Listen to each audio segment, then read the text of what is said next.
दोस्तों, दुनिया में हर साल सैकड़ों नए आर्कियोलॉजिकल डिस्कवरीज होते रहते हैं, लेकिन उनमें से बस कुछ गिने चुने डिस्कवरीज ही ऐसे होते हैं जो पूरी दुनिया में सुर्खियां बनते हैं।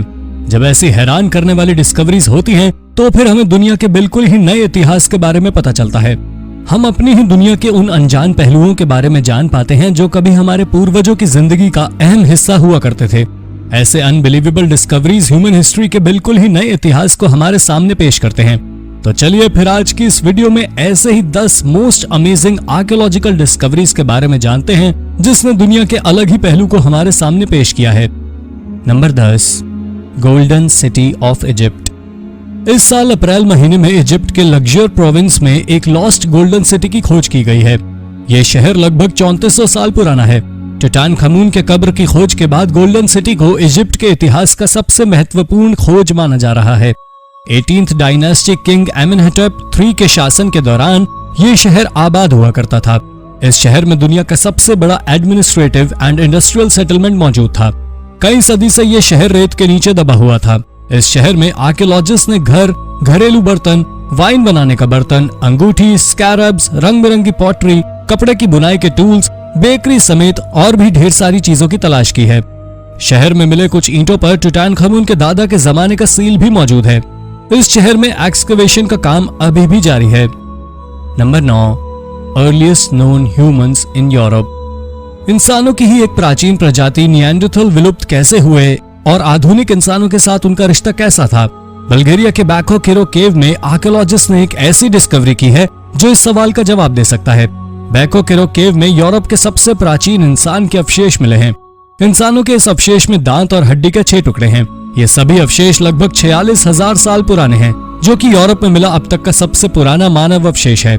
ये सभी अवशेष 3 पुरुषों के हैं। इन अवशेषों के डीएनए के जांच के बाद पता चला कि इन तीनों प्राचीन इंसानों को डीएनए निएंडरथल के डीएनए से 3% से 3.8% तक मिलता जुलता है और लगभग 5 से 7 जनरेशन पीछे जाने पर इनके एंसेस्टर्स निएंडरथल ही थे।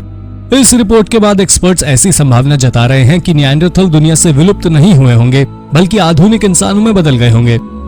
नंबर 8, इटालिका। इटालिका की स्थापना रोमन जनरल साइपियो ने 206 BC में की थी। यह शहर रोमन साम्राज्य का स्पेन में फर्स्ट रोमन सेटलमेंट था। साथ ही यह इटली से बाहर फर्स्ट रोमन सिटी भी था। स्थापना के बाद से यह शहर काफी तेजी से विकसित होता गया। 3 रोमन एम्परर्स ट्रेजन, हेड्रियन और थियोडोसिस का जन्म इसी शहर में हुआ था। हेड्रियन के शासनकाल में यह शहर काफी ज्यादा विकसित हुआ, लेकिन जब स्पेन में मुसलमानों का शासन शुरू हुआ तब यह शहर वीरान हो गया। लोगों की पहुंच से दूर रहने के कारण यहाँ के सभी बिल्डिंग्स और मॉन्यूमेंट्स पूरी तरह संरक्षित रहे। इस शहर की खोज 17वीं शताब्दी में की गई।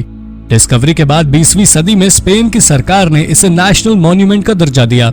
इस शहर में आज भी कई सारे खूबसूरत मॉन्यूमेंट्स मौजूद हैं। Number 7, ancient water distribution system. आज के समय में एक से बढ़कर एक एडवांस टेक्नोलॉजी की मदद से हर जगह पानी पहुंचाया जा सकता है, लेकिन एंशिएंट टाइम में वाटर डिस्ट्रीब्यूशन कैसे होता था?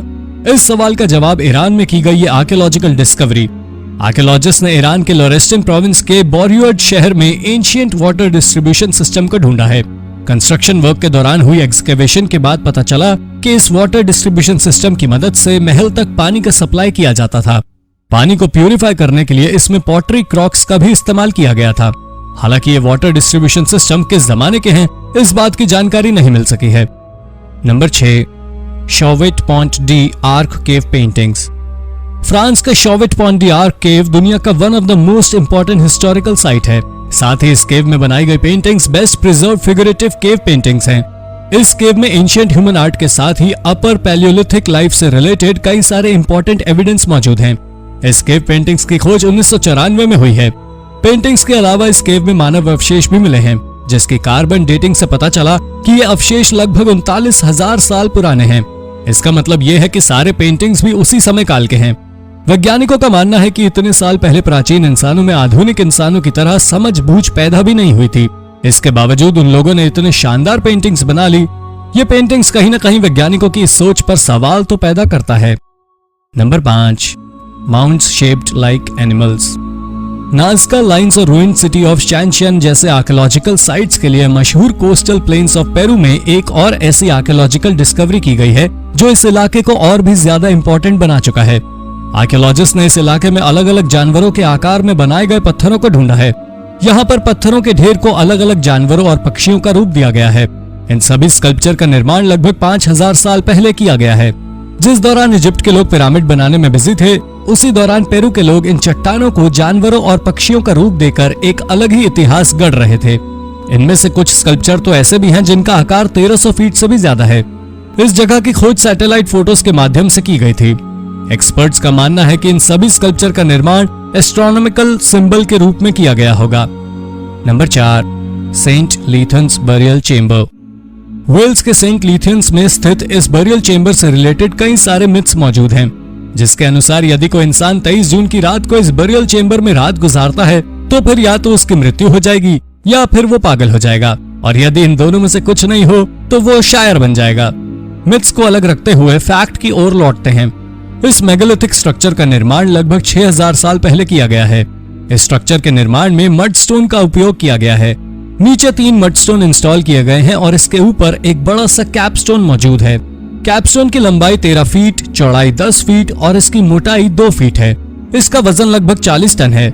ऐसी संभावना जताई जाती है कि इसका उपयोग सेरेमोनियल साइट्स के रूप में किया जाता रहा होगा। लेकिन सबसे बड़ा सवाल यह है कि 6000 साल पहले इतने भारी भरकम चट्टानों को उठाकर इसका निर्माण कैसे किया गया। Number 3, queen Elizabeth I manuscript. 1558 से 1603 तक इंग्लैंड पर शासन करने वाली क्वीन एलिजाबेथ I के जमाने में पढ़े लिखे लोगों की संख्या काफी कम थी। इवन ज्यादातर राजा महाराजा भी जाहिल ही हुआ करते थे, लेकिन क्वीन एलिजाबेथ पढ़ना और लिखना दोनों जानती थी। इस बात का एक और सबूत नवंबर 2019 में मिला है। एक इतिहासकार लैम्बेथ पैलेस लाइब्रेरी में अपनी किताब के लिए रिसर्च कर रहे थे। उसी दौरान उन्हें 34 पेज का मैन्युस्क्रिप्ट मिला। इसकी जांच करने पर उन्होंने पाया कि ये सभी मैन्युस्क्रिप्ट क्वीन एलिजाबेथ के हाथों से लिखा गया है। उन्होंने इस मैन्युस्क्रिप्ट में रोमन हिस्टोरियन टैकिटस के किताब का ट्रांसलेशन लिखा था। साथ ही उन्होंने राजतंत्र के समर्थन में भी कुछ बातें लिखी थी। Number 2, petroglyphs on Ometepe island. Ometepe island पर मौजूद ये पेट्रोग्लिफ्स इस आइलैंड की सबसे बड़ी मिस्ट्री है। 1995 से 1999 के दौरान आर्कियोलॉजिस्ट ने इस आइलैंड पर 1700 से ज्यादा पेट्रोग्लिफ पैनल्स यानी कि रॉक क्रेविंग्स ढूंढे थे। इसके साथ ही यहाँ मिट्टी के बने बर्तन, स्टोन स्टैचू समेत और भी कई सारी चीजें मिली थी। लेकिन इन चीजों की डिस्कवरी के साथ ही सबसे बड़ा सवाल भी पैदा हो गया, आखिर इन चीजों का निर्माण किसने किया था। यहाँ पहली इंसानी बस्ती बसाई जाने से सदियों पहले ही इन सभी चीजों का निर्माण किया गया था। ये सभी चीजें लगभग 3000 साल पुरानी हैं। यहाँ कुछ ऐसे भी सिंबल्स बने हुए हैं जिन्हें कोई पहचान नहीं सका है। इस आइलैंड पर कौन सी ऐसी सिविलाइजेशन मौजूद थी जिसने इन चीजों का निर्माण किया और फिर विलुप्त हो गए? इस सवाल का जवाब शायद हमें कभी नहीं मिल सकता है। Number 1, ancient city of Iran. Kharanaq नाम के इस प्राचीन शहर की स्थापना ईरान में लगभग 4000 साल पहले हुई थी और लगभग 3000 सालों तक ये शहर फलता फूलता रहा। लेकिन लगभग 1000 साल पहले ये शहर पूरी तरह वीरान हो गया। आज इस शहर में बनाए गए कच्ची ईंटों के घर खंडर में बदल रहे हैं। हालांकि खंडर में बदल चुके इस शहर को देखकर आज भी इसकी भव्यता का अंदाजा लगाया जा सकता है। यहाँ कई सारे शानदार घर और आलीशान किला मौजूद हैं। लेकिन इस शहर की जो सबसे खास बात है वो है यहाँ का एक मीनार। इस मीनार को इस तरह से बनाया गया है कि ये हवा में हिलता है। सदियों से हवा में हिलते रहने के बावजूद ये मीनार आज भी अपनी जगह पर मजबूती से खड़ा है। तो दोस्तों, आपको इनमें से कौन सी आर्कियोलॉजिकल डिस्कवरी सबसे ज्यादा अमेजिंग लगी, कमेंट में जरूर बताएं।